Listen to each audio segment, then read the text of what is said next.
Hey, it's great to see you all this morning on this Labor Day weekend, and to those of you who are worshiping with us online, welcome. I always enjoy this time of year because people start coming back from summer break.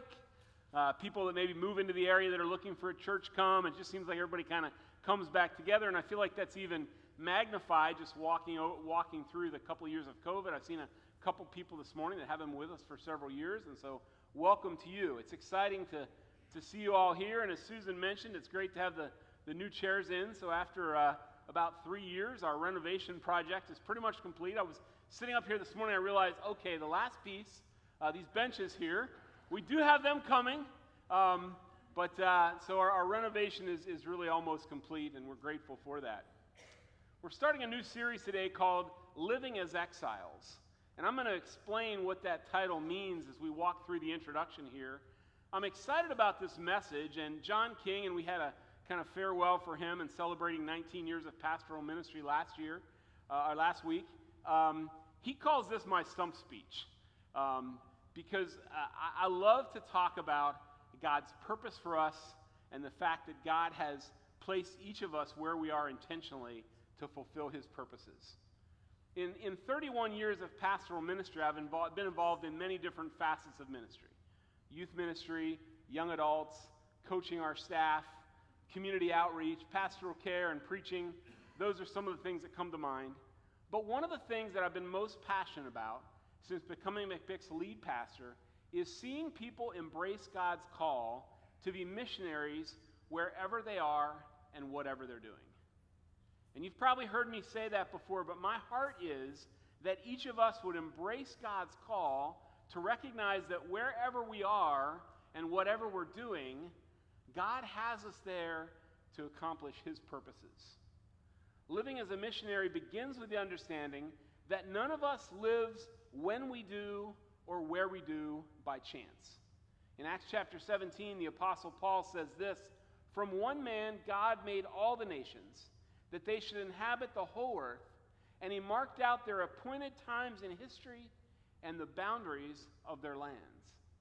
God has placed you where you are, and he has a plan and a purpose for your life. I've titled this 4-week sermon series, Living as Exiles, because I believe the word exile describes accurately our circumstance. As followers of Jesus, we're living in a place that ultimately isn't our home. We're exiled until eventually we take our place in God's kingdom for eternity. Now, in the Bible, God's people frequently found themselves in exile. In the Old Testament, they were in Babylon and Persia, in Egypt and other places. And in the New Testament, they were kind of spread out across the Roman Empire at different times. The life of an exile is challenging because their current location is only temporary until they return to their permanent home. And so they're in this kind of transitional phase where it's like, we want to engage here, and yet our heart is connected somewhere else. And how do we live in that in-between kind of space? To survive and thrive, exiles need to actively engage in the culture they're in, even while their heart may be far away in their homeland. In Jeremiah chapter 29, God instructed the prophet Jeremiah to write these words, and he was writing them to the people of Israel who were in exile in Babylon. Now there's a man named Hananiah, a false prophet, who was telling the people, don't bother engaging in the culture there because you're going to go back to your home in 2 years. So just kind of hang out and wait. And God said, actually, that's not the way this works. You're going to be in Babylon for 70 years. And he told Jeremiah to prophesy these words in Jeremiah 27. "This is what the Lord Almighty, the God of Israel, says. To all those I carried into exile from Jerusalem to Babylon, build houses and settle down, plant gardens and eat what they produce. Marry and have sons and daughters. Find wives for your sons and give your daughters in marriage so that they too may have sons and daughters. Increase in number there, do not decrease." And listen to this. "Also seek the peace and prosperity of the city to which I have carried you into exile. Pray to the Lord for it, because if it prospers, you too will prosper." Those words stand in contrast to the message that we sometimes hear that essentially says, if heaven is our home, then why should we invest in this world? I'm not going to ask you if you've heard that message, but I think that's a common theme at times. If heaven is our home and that's where we're ultimately going, shouldn't we just kind of get into a little holy huddle and wait it out till we're finally delivered? Shouldn't we kind of go off somewhere in a corner and do our thing while the rest of the world essentially goes to hell in a handbasket? Shouldn't we do that while we're kind of over here by ourselves? As followers of Jesus, we're exiles. But God's call isn't for us to be detached from the world around us. No, He calls us to be missionaries who bring God's peace, joy, life, hope, and justice to our world. The prayer Jesus taught His disciples to pray in Matthew 6 that we know as the Lord's Prayer, we're really fulfilling that prayer where Jesus said, "Your kingdom come, your will be done on earth as it is in heaven." You know, incidentally, we have a number of pastors that are part of a local network of churches, and we come from all kinds of different theological viewpoints, and it'd be very easy for us to spend a lot of time debating those differences. And that's not our purpose, though. We really want to come together to serve the community and to shine Jesus' light and share His love. And one of the rallying cries that I've found is really the Lord's Prayer that says, "God, your kingdom come, your will be done on earth as it is in heaven." Because I've found that even across a wide theological spectrum, we can find unity and power in that statement. God, your kingdom come, your will be done, here on earth as it is in heaven. Every one of us, wherever we are and whatever we're doing, is called to be a missionary. Our mission field is our home, our neighborhoods, our schools, the places where we work, the places where we recreate. In each of those environments, we're commissioned to see God's will done on earth as it is in heaven. And to help us wrestle with what it looks like for us to live as exiles, we're going to explore the lives of 4 Old Testament characters over the next 4 weeks. Joseph, Daniel, Esther, and Nehemiah. Incidentally, those 4 are 4 of my favorites. I love them because for these reasons. First, each of them was a Jew. They were God's people who lived and flourished as an exile in a foreign country. Secondly, all of them eventually landed in a place of power and influence in a foreign court where they enjoyed the favor of the rulers whom they served. And third, in their positions, each of them was used by God to advance His purposes for His people. I'm going to start the series today by looking at the life of Joseph. Joseph's story is found in Genesis chapters 37 to 50, the first book of the Bible. If you're not familiar with Joseph's story, and many of you are, the Joseph's, what's the name of the musical? It's slipping my mind. That, the Amazing Technicolor Dreamcoat. I've seen it several times. It just was slipping my mind. But his story is pretty well known. But if you're not really familiar with that story, I'd encourage you to read it. Probably take you a half hour. Genesis chapter 37 to 50. Fascinating story. And it has a lot to say to us about what it looks like for us to live as exiles. But it also talks a lot about that song we just sang, Lord, blessed be your name. When things are going well, blessed be your name. When things are going poorly, blessed be your name. We see that in Joseph's life. I'm going to kind of recap Joseph's story for us this morning. Joseph was the 11th of 12 sons born to Jacob, who was Abraham's grandson. He was favored by his father because he was born to him late in life, and he was also the first son of Jacob's favorite wife, Rachel. Now, he had a number of wives and concubines. That, when you say your favorite wife, it's not a common term that we maybe hear. That's what was going on there. Please don't go home and introduce your wife as your favorite wife. That will definitely raise eyebrows. During their marriage, Rachel had been unable to have children, but God finally blessed her with a son whom she named Joseph. And then Joseph had a brother named Benjamin, who was also Rachel's son as well. In Genesis chapter 37, 3 and 4, we see the problem that Jacob's favoritism caused. We read these words. Now Israel, that was another name for Jacob, loved Joseph more than any of his other sons because he had been born to him in his old age, and he made an ornate robe for him. When his brothers saw that their father loved him more than any of them, they hated him and could not speak a kind word to him. And so already we see kind of the drama unfolding of how this is going to play out between the tension between Joseph, the favored son, and his 10 brothers. Well, God gave Joseph 2 dreams as a young man, which he unwisely saw need to share with his brothers. In each dream, Joseph was elevated.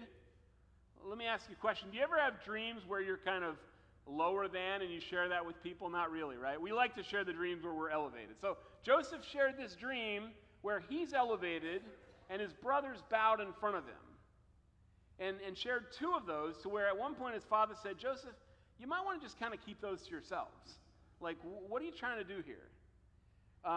The brothers' jealousy came to a head one day when Joseph was sent by his father to check on them while they were in a distant land shepherding sheep. And again, take note of the favoritism here.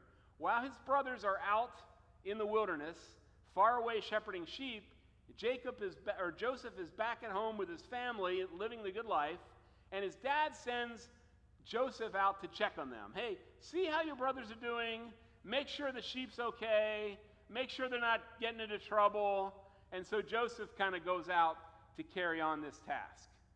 When Joseph's brothers saw him approaching, their anger boiled over. They said, here comes that dreamer. Come now, let's kill him and throw him into one of these cisterns, and we'll say that a ferocious animal devoured him. Then we'll see what comes of his dreams. When Joseph arrived, they stripped him of his robe, they threw him into an old abandoned dry cistern, and they were intending to kill him when one of the older brothers, Reuben, said, hey, let's not kill him. And he went off to do something, and while he was gone, the brothers sold Joseph to a band of traveling merchants, heading south toward Egypt. Now, we can read these stories sometimes quickly and not really enter into kind of the emotions of what was really going on in the characters. But I want to pause and think about the trauma that Joseph experienced. Just hours before this, he was a favored son in his wealthy father's home. Now he was bound like a criminal and being transported as a slave to he didn't know where. A day ago, he was a young man of 17, confident of God's special plans for his life based on those dreams. Now, after being sold by his brothers as a slave, he's chained and headed for he didn't know where. He didn't know what his fate held. So getting back to Joseph's story. The traveling merchants got to Egypt and sold him to a man named Potiphar, an official in Pharaoh, the king of Egypt's court. Now, Joseph's story is compressed into a relatively short space, but it's important to note that what I'm going to summarize in a few sentences took place over 13 years. So as we kind of piece Joseph's story together, we realize that he was 17 when he took that ill-fated trip out to check on his brothers, and he's 30 toward the part, I won't give away the ending, although many of you know it, but he's 30 when he finally, his circumstances change. So we're talking about a 13-year stretch here where he basically is in slavery and then, as we'll see, also imprisoned.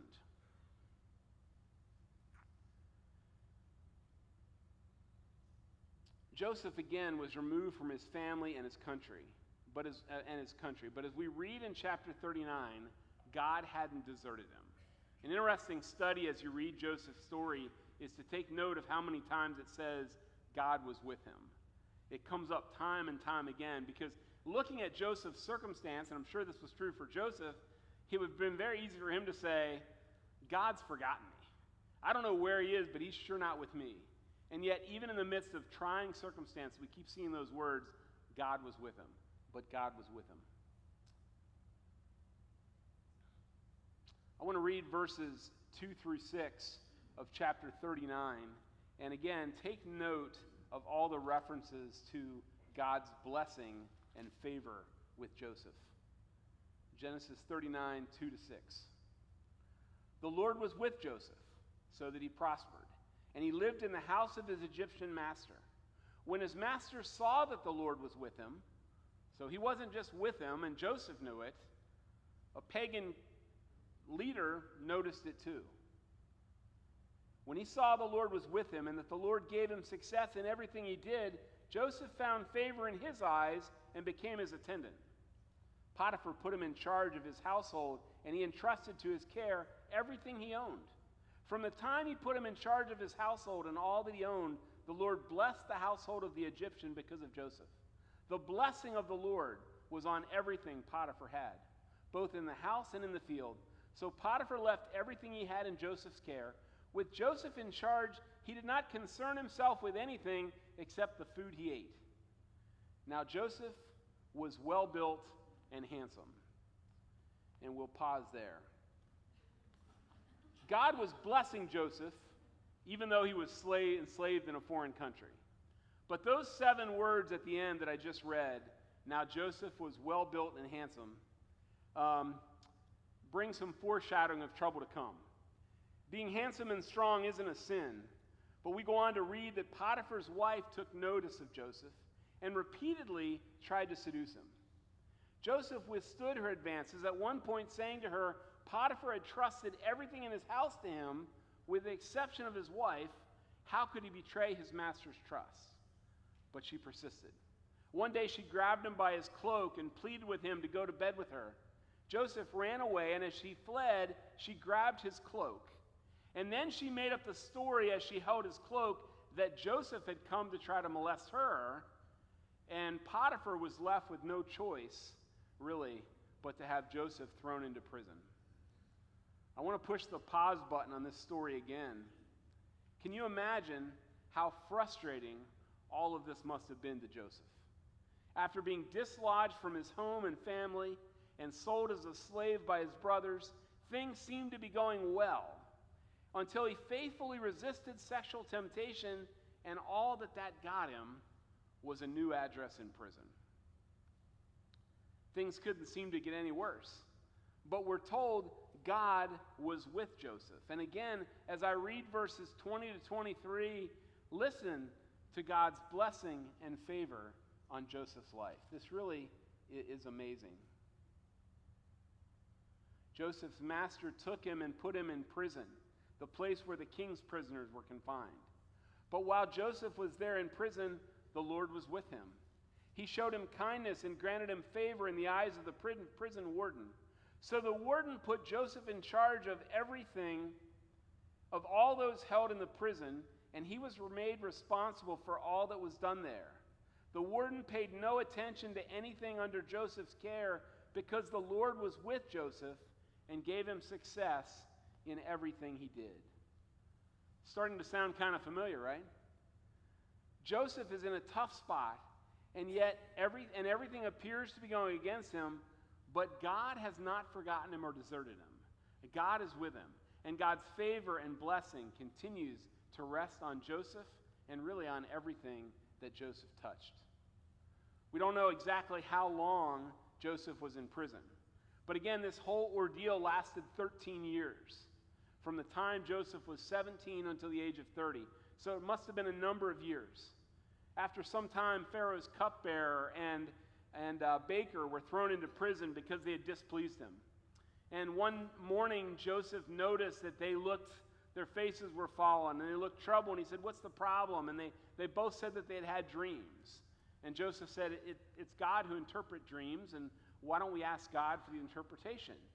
And so the cupbearer told him his dream, and the baker told him his dream.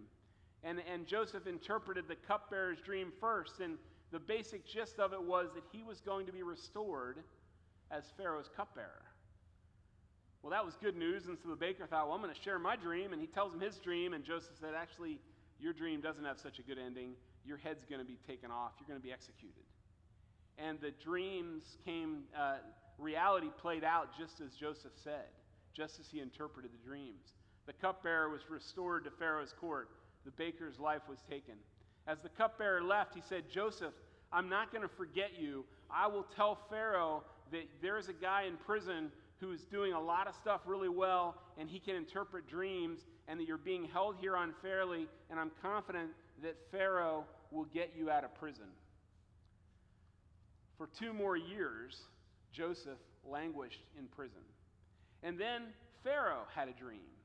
When the cupbearer heard that none of the wise men, none of the court people, magicians, or any of those could interpret the dream, it clicked, and he remembered Joseph. And he went to Pharaoh and he said, hey, I've remembered my shortcomings. There's a guy in prison who back when you were when I was in disfavor with you, threw me into prison. I had a dream and he interpreted it correctly. I think you need to bring him to you. I'm confident he can interpret the dream. And so Joseph is removed from prison. He's showered, he shaves, he's dressed in the finest clothes. He goes before Pharaoh. Pharaoh says, hey, I understand you can interpret dreams. And Joseph, like if you're in that position and Pharaoh calls you to him, the thing that would come to my mind is you want to show confidence, right? You want this guy to believe in you. You want to take credit for the past success. And yet Joseph very humbly says, Pharaoh, I can't interpret your dreams, but I know a God who can. And if you tell me your dream, I'm confident that God can interpret. Joseph's humility, even in that spot, is really amazing. So Pharaoh tells Joseph his dream, and you can read more about it. But again, the gist of it was there was going to be 7 years of abundance, 7 years when crops flourished. And that was going to be followed by 7 years of incredible drought and famine. And so Joseph started to say, Pharaoh, what you need to do, you need to collect food during those 7 years of plenty and store it away so that when the 7 years of famine come, people won't die, that you're able to feed the people. And Pharaoh said, Joseph, it's obvious that God's hand is on you. I need somebody to be in this role. And Joseph is elevated to that position. In chapter 41, verses 39 and 40, Pharaoh said this, since God has made all this known to you, there is no one so discerning and wise as you. You shall be in charge of my palace, and all my people are submit to your orders. Only with respect to the throne will I be greater than you. Joseph's story is amazing. I mean, you get kind of dizzy just thinking about it. He's favored son, then he's a prisoner, then he's in Potiphar's house and things are going well. He's wrongly accused of trying to molest Potiphar's wife, so he's thrown into prison. He flourishes there. He's forgotten about. He stays there for a number of years. Suddenly one day he's called, you got to shower and shave, buddy. You're going to see Pharaoh. And he interprets Pharaoh's dreams, and all of a sudden he's second in command in all of Egypt. Now, there's an amazing story in these chapters about Joseph's encounter with his brothers when they come for food. But that's not part of our story this morning, so I'm going to try to be disciplined and not tell that story. It's a really good one. I encourage you to read it if you're not familiar with it. But I want to stay focused on Joseph. His brothers did come down, and they got food, and they were able to be saved. And so what happened was Egypt was able to store so much grain during the 7 years of plenty under Joseph's leadership that during the years of famine, not only Egypt, but the whole world around them began to come for food. And Pharaoh ended up owning all the land of Egypt and gaining all this money that people would bring, and Egypt flourished under Joseph's oversight. 2 times Joseph saved his extended family by distributing food to them. And after the second time, his father Jacob and his entire extended family, a group at this time numbering 70, traveled to Egypt, where they survived the famine and became Pharaoh's shepherds. And it was in Egypt that God not only protected Jacob and his family, but he established them as his people, the Israelites, God's chosen people. Joseph's riches to rags to riches story is a powerful story of God's faithfulness. And I believe it also provides inspiration for us as exiles. So as exiles, what can you and I learn from Joseph's life about being missionaries who love and serve people and point people toward God's love for them? And again, what I'm going to share here is applicable to every aspect of our lives. But I want us to focus in specifically on what it says to us as exiles, as people who seek to be missionaries in the place where God has positioned us. First of all, no matter how dark and confusing and far off course things get, God is with us. And he is still working out his plans. The reality is that there will be seasons when we're seeking to serve God where we don't see much fruit. And we begin to say, God, what am I doing? I feel like I'm doing what you've called me to, but I'm not seeing fruit. I'm not seeing results. Am I hearing you wrong? Am I not praying enough? Am I doing something wrong? God, where are you? God is with us, and he's still working out his plans. Joseph was hated and betrayed by his brothers, forgotten and dismissed several times, but God never left him. When things don't go as we've planned, and we can no longer see how God is going to work out his purposes in our lives, we can trust that he's with us, and we haven't been forgotten. I love the statement, if you've been at McBick, you've probably heard me share it before, by the 19th century preacher Charles Spurgeon. He said, God is too good to be unkind, and he's too wise to be confused. When I cannot trace his hand, I can trust his heart. I love that quote. God's too good to be unkind. He's too wise to be confused. When I can't trace his hand, which is often for us, right? When I can't trace his hand, I can always trust his heart. Powerful statement. And I believe we see that played out in Joseph's life. The second thing we notice about Joseph is that Joseph's faithfulness and humility positioned him to receive God's favor and blessing. Some people point to Joseph as one who foreshadows Jesus, because the Bible doesn't really dwell on any of his flaws. Now, I'm not sure I'd go that far, but Joseph is portrayed in an extremely positive light. Really, the only flaw that I think we notice if you look at Joseph's early years is thinking that Joseph probably struggled with pride and arrogance. His naivete in telling his brothers about his dreams, which conveniently elevated him and lowered them, probably point us to a struggle that he had with pride. And while Joseph's brothers' hatred came from jealousy of their father's favoritism, no doubt his pride also fed that jealousy. In exile, Joseph maintained his faithfulness to God. He resisted the advances of Potiphar's wife.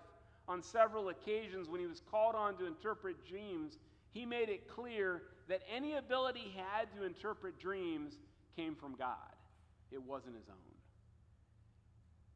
As you and I experience God's blessing, and as he gives us favor with others, it's tempting to take credit for ourselves rather than giving praise and glory to God. We need to remember it's not being a good person or accomplishing success in our own strength that brings glory to God. It's his power working through us. There was a time a couple years ago when God had me kind of in a position of leading some things, and I started to really wrestle with pride and recognizing that I was taking credit for it. And at one point, I remember praying and saying, God, maybe I need to step out of this role because I'm not doing well with not allowing pride to kind of creep in. And I don't hear God audibly. I've never heard him audibly, but I felt this sense God saying this just coming from him. And what he told me was, deal with your pride. Don't leave the position. I have you in this role because I want you there. Deal with the pride. And I think that's often a challenge that we face as God begins to use us. We begin to get kind of puffed up and think, hey, I'm pretty good, and God's kind of lucky to have me. And we start to communicate that, subtly, of course, because we're too measured to put it out there for everybody to see. But it's so easy to let pride creep in. And I see Joseph just continually walking in humility. Even when the chips were on the line and he's standing in front of Pharaoh, he says, Pharaoh, I can't do it, but God can. I believe that his humility and faithfulness position God to use him in incredible ways. Finally, the end result of Joseph's life was that God gave Joseph influence beyond what he could ever have imagined and used him mightily to fulfill God's purposes in a foreign land where Joseph lived as a slave. Only God could have orchestrated the turn of events that took Joseph from slave and prisoner to Pharaoh's right-hand man, all within a day. The Joseph turn of events happened quickly, but it was years in the making. I love Genesis 50, verse 20. After Joseph's father, Jacob, died, his brothers were afraid that now Joseph was going to turn on them, that he would finally exact revenge for their act of selling him into slavery. And so they made up this story that before he died, their father had told Joseph to take care of them, and they were really fearful. And Joseph reassured them with these powerful words. He said, "You intended to harm me, but God intended it for good, to accomplish what is now being done, the saving of many lives." They intended to harm him, but God intended it for good. I had a professor in seminary who referred to that as Genesis chapter 50, verse 20, as 50-20 vision. 50-20 vision, being able to recognize that even though people may be trying to hurt us, even though they may be working against us, God can take whatever happens and use it for his purposes. Many have observed the parallel to this verse in Romans 8:28, which we just looked at in our study of Romans. And we know that in all things, God works for the good of those who love him, who have been called according to his purpose. Studying Joseph's life, I can't help but be impressed by his perseverance. Despite often having no clue what God was doing, Joseph persevered and God was faithful. I've seen the value of persevering and trusting God's faithfulness in my own life as I've sought to be salt and light in our local community. And I want to share a few examples with you because I believe they hopefully give encouragement to us that even when we're not seeing results, we can trust that God is faithful and he's at work. Shortly after Greta and I were married, God began impressing on our hearts the desire to build relationships with people who didn't know him. We tried reaching out to neighbors. We talked about starting a Bible study in our apartment complex, but we couldn't seem to get any traction. And then after a while, our oldest daughter, Bronte, reached school age and began playing soccer, and suddenly doors began opening. As we volunteered in our kids' classrooms and I coached many of my kids' sports teams, we began developing relationships with people in the community. God opened those doors in his timing. Later, I was seeing relationships develop through coaching, but I wasn't seeing tangible results. And I was really struggling, saying, God, I'm doing this. Yeah, I want to be with my son, and I love sports, and it's a great way to connect with people. But ultimately, I want to see people connect with you, and I'm not seeing any results. And I remember clearly one Sunday I was preaching on Matthew chapter 7, where Jesus says, ask and it will be given to you, seek and you will find, knock and the door will be open. And as I was preaching, I gave people a moment just to pray and listen to God, and I realized as I was preaching, I need to do that too. I was focused on my sermon, not me hearing from God. But in that quick moment, I just sensed God saying to me that he was answering my prayers. That while I hadn't seen much happen, he was at work. And within several weeks, I began seeing God work in the lives of a couple of the men that I was coaching with. More recently, as I was part of Mechanicsburg School Board, I realized that unlike coaching, my board role had limited relational connections. And I was struggling with that, saying, okay, in coaching, I got to interact with kids, and I got to interact with parents and coaches of other teams.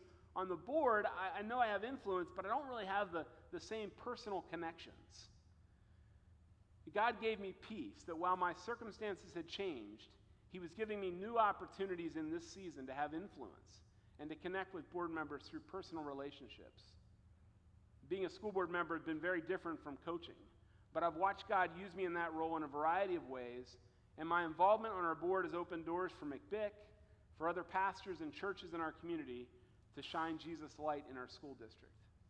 And I share those examples with you because God has really impressed on me a heart to have my life have an impact outside the walls of the church. I take seriously my role here as a pastor and God's call to invest and equip in you to prepare God's people for works of service, as it says in Ephesians 4. But God's really put a passion in my heart to equip and invest in you all to serve outside of these walls and to model that in my own life. And yet, it's not like doing that I've seen tons of results all the time. There have been many seasons where I've struggled and said, God, I feel like I'm being faithful, but I'm not really seeing the results here. I'm praying, I'm doing what I'm supposed to do in this role. Is this what you have for me? And in those times, God has often very quietly been like, just Just persevere. Be faithful. Not every season looks like every other season, but he's always at work. My encouragement to each of us is to embrace the call God has for us, to be a missionary wherever we are and whatever we're doing. And as you embrace that call, be willing, like Joseph, to hang in there and to persevere even when you can't see evidence that God is working. God is at work, and he'll continue to work in and through you. I believe as you follow the words of Henry Blackaby, who said, "Find out what God is doing and join him." Sometimes we struggle. God, what do you want me to do? There are so many opportunities. What should I invest time in? I need to pray about that. I need to talk to people, and those can be very valuable. And yet ultimately, I love that advice. Find out what God is doing and join him in that. And I believe that's God's call for each of us as we seek to be missionaries in the place where God has us. I want to invite the worship team to come up as I pray. Lord, I thank you so much for the privilege that you give us of partnering with you.